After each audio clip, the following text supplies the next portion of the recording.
ప్రజల పక్షాన వైసీపీ పోరాటం కొనసాగుతుందని అన్నారు ఆ పార్టీ నేత సజ్జల రామకృష్ణారెడ్డి.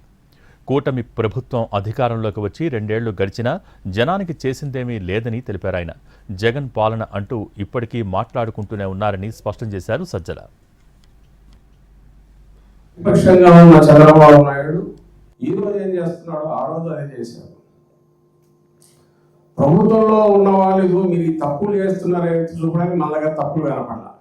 ఆ రోజు చంద్రబాబు నాయుడు మన జగన్మోహన్ రెడ్డి గారి పాలనలో కానీ ఏం చూపాలని అర్థం కాదు. ఎందుకంటే ఈయన ఏదైనా వదిలింటే కదా, సందు వదిలింటే ఎక్కడో దగ్గర, లేదా మా వైఎస్ఆర్సీపీ వాళ్ళని వాళ్ళకి ఏమైనా కిరీటం పెట్టో, లేదా వీడు తెలుగుదేశం పట్టుకోవచ్చు, లేదా వీడు ఫలానా కులం అని చెప్పి చూడడం, అట్లా చేసితే ఎక్కడో సొంత దొరికేది. అది లేదు. పథకాలు ఇచ్చినా, ఇంకోటి చేసినా, ఇంకా ఇంతకంటే ఏం చేస్తాడబ్బా అని